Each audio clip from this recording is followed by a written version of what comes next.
خب یک سوال دیگر نفر به نام مونیس سوال کرده است. اصلا دو سوال است. سوال یکم چی باید کرد که ما توانیم نسل آینده تاجیک را جسور، حق طلب و عدالت پرور تربیت کنیم؟ شاید یگان غلط در طرز و اسلوب کلان کردن فرزندانمان از جانب ما هست. بله برادر عزیز مونیس، من به همین نظر موافقم که ما در تربیت نسل های امروزه‌مان چی مشکلی داریم، وگرنه امکان ندارد که ملت تاجیک با این همه تاریخ و فرهنگ و غروری که دارد امروز تبدیل به یک واقعا ملت ترسو و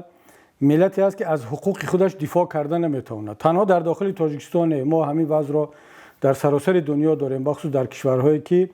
حقوق انسان رعایت نمیشد، مثل کشورهای سابق شوروی. دلخواه کارمند میلیتسیا، کارمند مقامات، کارمند میگراسیون FMS یا تاموژنیک، گایشنیک حقوق انسان را پامال میکند. یک چچن از خود دفاع کرده میتواند، گروجی، ارمنی، حتی آذربایجان و قرقیز و اینها میتوانند از خود دفاع کرده. یگانه ملتی که دیگر سینونیمی به حقوقی و به غیرتی شده است در منطقه این ملت تاجیک است. اما مشکلی در کجا است؟ آیا واقعا ملت تاجیک تاریخاً همین گونه بود؟ حالا وقتی که ما درباره بزرگان حالا شاعران و ادیبان و فیلسوفان اون طرف است، تاریخ ما مالامال از قصه های درباره رستم و درباره اسفندیار و سیاوش و کاوه آهنگر و سمک عیار هست. ولی چرا نسل امروزه این خیلی شد؟ حالا من اینجا دو تا سبب رو میبینم. یکیش سبب فرهنگی هست، دیگرش سیاسی. فرهنگی در اون است که خب اکثریت مردم ما در چارچوب فرهنگی تصوف حداقل در این چند صد سال اخیر تربیت شدن. از آن جمله خودی من هم، خانواده ما هم و اطرافیان ما هم یک مثلا گرایش، حالا نگم که به تصوف پره، ولی به هر صورت همچون نماینده دین اون محبتی که به دین و به شخصیت های دینی داشتن که بیشتر در چهره اهل تصوف در منطقه ما حفظ شده بود، با همونها داشتن و این به تاثیر نبود. اما در فرهنگ، در ادبیات، بخصوص در فولکلور، در ادبیات شفاهی ما یک ارزش های با وجود آمده از شکل گرفته بود که واقعا ملت ما رو به همین حالت آورد. برای مثال وقتی که زیاد میشنویم، میخونیم و میبینیم که میگن سری خم را شمشیر نمیبرد. من اصلا نمیدانم که این چه حکمتی است، این کی را فکر کرده است. و یعنی این دلالت به آن میکند که مردم را دعوت به آن میکند که با سرت را خم کن در مقابل زور، در مقابل شمشیر، در مقابل یک کسی که از تو زورآورتر هست اصلا دعوای حقوق و آزادی نکن. و حالا آیا بهتر نیست که با سری بلند گردنت را ببرن، از اون که سرت را هم خم میکنن، بعد هم گردنت را میبرن، باش مشت و لگد میزنن و تحقیر میکنن؟ همون کسی که تو را میکشد، سرت را میبرد، بعد از مردنت هم احترامت خواهد کرد. یعنی میگه که جوان مردانه مرد. اما یک نفر وقتی که سرش را خم میکند و بعد باز کشته میشود، این مرگی ده چند هست. و یا اینکه ملت ما را شکل تربیه میکنند، میگن نیم تینان راحت جان، یک تینان بلای جان. حالا من نمیفهمم چرا نیم تینان راحت بوده است یک تینان نه، در صورتی که همه تلاش میکنن، تمام عالم، تمام ملت های دیگر که نیم نان را یک تا کنن، یک تا را 10 تا، 10 تا را 100 تا، تا اینکه هم خودشان از این فقر و نیازمندی بیرون شوند و هم دیگران را کمک کنند. اما ما را تربیت کردن که تلاش به سوی بایگری، تلاش به سوی پولدار بودن، زندگی مرفه داشتن، این بلای جان هست، بلکه راحت جان در کمبغلی و در کمبزاعتی است. ما در ادبیاتمون افسانه ها و حکمت های زیادی داریم، ما هم شنیدیم، خواندیم، اما من به قسم زیادی از اینها راضی نیستم و یعنی یک نمود تشویق کمبزاعتی و کمبغلی و تنبلی هست و تشویق ترسوگی و بیگوردگی هست که ملت تاجیک این گونه نبود، بلکه ما هم از لحاظ دینی ده ها حدیث ها داریم که یعنی تشویق به قدرتمند بودن، قوی بودن، بای بودن پولدار بودن میکند. و یعنی اولا اگر من حدیث ها را فقط بیارم شاید که 1 ساعت وقت میگیره اگر با تفسیرش یا آیات ها یا روایت ها را که مردم خودشون دیگر آگاهن، یا در کتاب ها، در فلسفه، در حکمت های در کتاب های علمی ما. بنابراین من فکر میکنم وقتی آن رسیده است که اندیشمندان ما و روشنفکران ما نآیند این فرهنگ شکل گرفته ملی را که همیشه یک نفری بای پولدار، یک نفری قدرتمند را بد میبیند. مردم ما مردم کمبغل پرست و کمبغل دوستدار شده است، نمیدونم برای چی. و بله یک نفری که با دزدی بای شده است، با چپاول، با فساد، کروپسیا، پاره‌خوری بای شده است، بله این دیگر حرامخوری است، این رو باید حتما مذمت کرد، از دست او باید گرفت. اما یک نفری که خودش با فکرش، با عقلش، توانمندیش، با دانشش، با زحمتش شبانه روزی کار میکند، وقتی که صاحب پول و مال شده است، چرا مردم باید او رو بد ببینند؟ چرا ما تشویق کنیم که یک آدمی پولدار بد است، یک آدمی بی پول خوب است؟ حتی در بین مخالفین و مبارزین و اپوزیسیون هم همین فکر است که میگن فلانی تاجر است، فلانی سیاستمدار نیست، فلانی پول دارد، این مبارزه نمیبرد. یک اپوزیسیونر بی پول که از حساب خارجی باید بگردد، گرانت بگیرد، بطلبد یا از حکومت بگیرد، خودش رو بفروشد، گاها بهتر و برتر دانسته می شود گویا از یک نفر مبارزه که خودش رو ساخته است، مستقل هست از لحاظ مالی و می تواند خودش و دیگران را کمک کند. ما این فرهنگ رو باید که تغییر بدهیم و این عدالت خواهی و حقیقت طلبی و آزادی خواهی هم جزش همین است. و ملتی که فقیر باشد، کمبغل باشد، ترسو باشد، خب دیگر از او چگونه می شود طلب کرد که او باید برای حقیقت و عدالت مبارزه برد؟ و طرف دیگری مسئله هم هست، در این غیر از این مشکلات فرهنگی ما نباید فراموش کنیم که طول تاریخ حداقل این بعد از سقوط خاندان سامانی ها ما یک مدت طولانی نداشتیم حکومت هایی که عدالت، آزادی و علم و فرهنگ را پرورش کرده باشند، ملت نفسی سبک کشیده باشد. ما از خاندان ترک نژادها می رهیدیم به مغول ها، از مغول ها به منقیط ها، از منقیط ها به بلشویک ها، از بلشویک ها به این نیو بلشویک و نیو منقیط و نو منقیطی ها رسیدیم و همیشه ملت تاجیک را سرکوب کردند برای عدالت خواهیش، برای آزادی خواهیش و همین بود که ملت تاجیک شهرها را ترک کرد، به کوهستان کوچید. بعضی ها میگن که از روی ترس کوچیدن بابا و اجدادان ما، اما من نظرم این است که اگر اجدادان ما، باباهای ما میترسیدن، در همون شهرها میایستادن، خوشامدگویی میکردن، همون حکم خان است، امیر هست، ظالم هست، اون را قبول میکرد و زندگی میکردن مثل دیگران. اما وقتی که مجبور شد به هجرت، شهر و خانه و در و پرت و رفت، در کوهستان منزل گرفت، یعنی به خاطر آزادیش بود، به خاطر آن بود که تملق نکند، چاپلوسی نکند، دروغ نگوید و اطاعت از یک ظالم نکند. وگرنه چرا باید هجرت میکرد؟ چرا دیگران هجرت نکردند، زندگی کردند و اجدادان و پدران و باباهای ما به کوهستان هجرت کردند؟ برای آنکه آزادی را انتخاب کردند. پس اونا آزادی خواه بودند، عدالت پرور بودند که هجرت کردند. یا نفرانی که امروز از کشور هجرت میکنند، برای چی هجرت میکنند؟ نمیتوانند در تاجیکستان اونا هم زندگی کنند، تجارتشون رو کنند، رحمانوف رو 4 تعریف راست و دروغ کنند و یا اقلا خاموش بیستند و مثل دیگران زندگی میکنند. اما وقتی که حرف زدن، عدالت خواهی کردن، مبارزه بردن خواستن، اونها رو زندانی میکنن، میکشن و مجبور شدن که هجرت کنن و از هجرت، از دور مبارزه خود را ادامه بدهند. پس این جوهر عدالت خواهی و جوهر آزادی خواهی و جسور بودن در فرهنگ ما، در تاریخ ما، در بدنه ملت ما هنوز هم هست. ما این رو باید آهسته آهسته زنده کنیم، بیدار کنیم و از همه مهمش اونطوری که شما پرسیدید فرزندهای خود را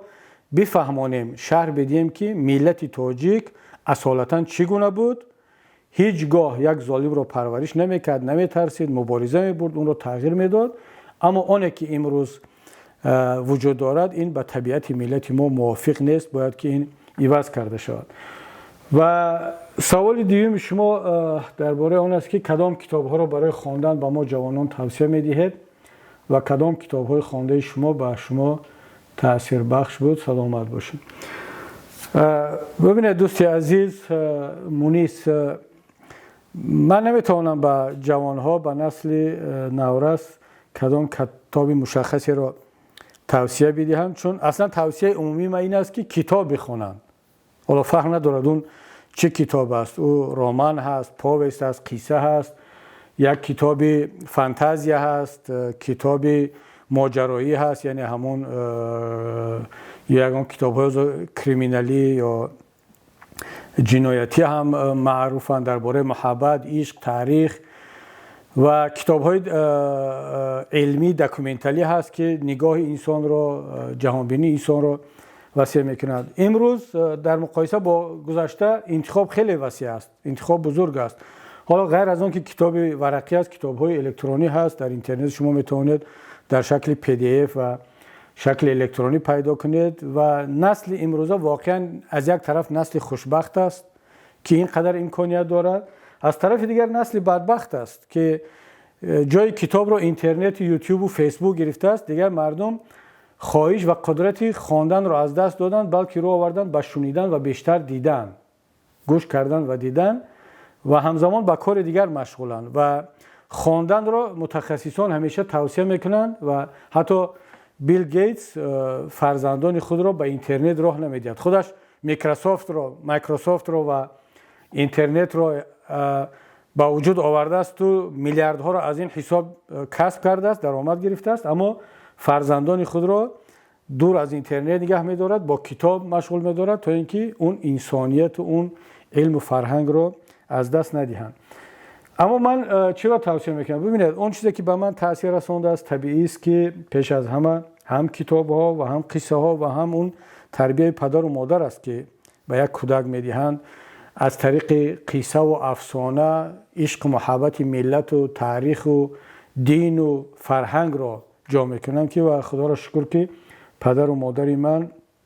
اهل این گونه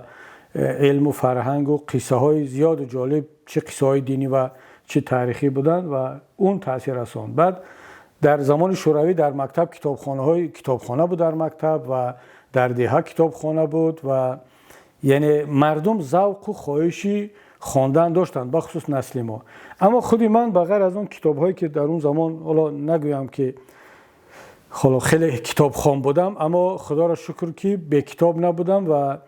حالا هم از ادبیات فارس و تاجیک، ادبیات اون زمان، از نویسندگان اون زمان، از خود استاد عینی و ساتم اولوغزاده و نویسنده های بعدتر ستار ترسون و دیگرها خیلی خواندم. اما اون چیزی که من بیشتر ذوق داشتم و به من تأثیر رسانده است هم ترجمه های تاجیکی، کتاب هایی که از مثل رابینزون کروزو، کتاب های ژول ورن، جزیره جواهرات و فرزندان کپیتان گراند و مثل اینها، کتاب های جک لندن هم که به زبان تاجیکی اون وقتا ترجمه شده بود و بعدا وقتی که بعد از ارتش بیشتر باز این کتاب رو به زبان روسی هم میخوندم. کتاب هایی که به من معقول بود که انسان در تنهایی میماند و مبارزه میبرد تا به آخر، حتی اگر پیروز هم نشد، یعنی اون مبارزه خود رو ادامه میدهد. چون وقتی که چرا رابینزون کروزو رو من چند مرتبه خواندم یا کتاب های دیگر ژول ورن رو که یک نفر در یک جزیره میافتد یا در کشتی میشکند یا در یک محیط میافتد که باید زنده بماند، باید پیروز شود و تمام خطرها در اطرافش است. من هم گاه وقتی که در مبارزه خود را تنها احساس میکردم و هنوز هم گاه میکنم، راستش رو باید بگم، چون این وقتی که در اطرافت هزارها آدم هم باشد، وقتی تو رو درک نمیکنن، نمیفهمن، خودت رو تنها احساس میکنی و مجبوری که در این حالت تنهایی مبارزه بری و هم کسی را ناراحت نکنی ولی در اون راه روش و فهمیش خودت تا آخر باقی بمانی. چه رسد با آن که تو هم در اپوزیسیون هستی، هم حکومت رو نمیفهمد، دشمن میدونه، و هم بود در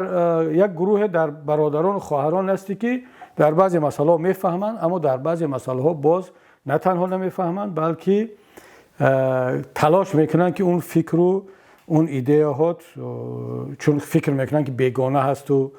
غلط هست اونا عملی نشوند و انسان واقعا وقتی خود رو در یک حالت تنهایی احساس میکند اون کتاب‌های خوانده اون حالت‌هایی که از طریق خواندن اون رو در خود یک بار گذرانده بود خود رو در جای اون قهرمان تصور کرده بود اون کمکش میکند که در این مبارزه ها بعد خسته نشود راه افتاده نشود و مبارزه رو ادامه بدهد برای همین اون گاه اون سرسختی و یکروی و حالا ادامه دادن را من فکر میکنم این برمیگردد به همون دوره هایی که کتاب هایی که خوانده شده است البته یک قسمش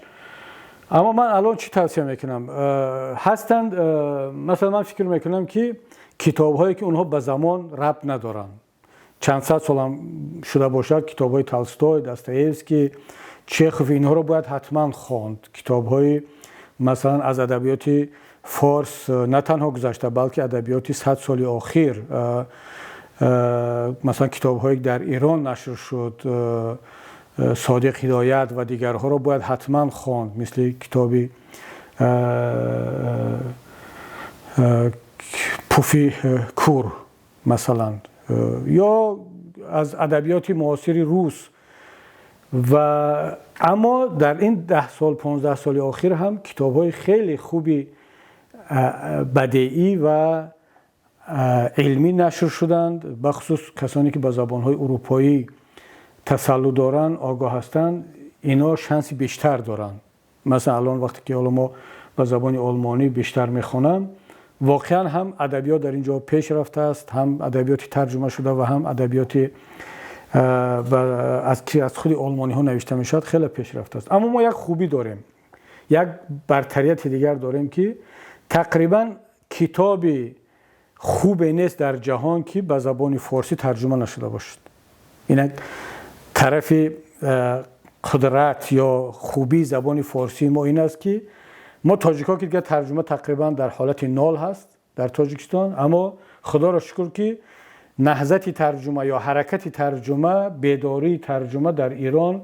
خیلی قوی هست و دوستان زحمت کشیدن و برای همه فارس زبان‌ها این کار رو انجام داده ایستادن فقط همین میموند که ما تاجیکان که به خط کیریلیک عادت کردیم یک کمتر زحمت بکشیم چند ماه به خط فارسی هم آشنا شویم خواندن رو عادت کنیم بعد شما تصور میکنید که وارد یک بحر یک اقیانوسی بزرگ علم و معرفت و کتاب خواهید گشت حالا یک کمی طولانی شد به این جواب اما سوال چون مهم بود و خیلی از نگاه من خواندن مهم است و من توصیه میکنم که نسل جوان ما رو به خواندن بیارد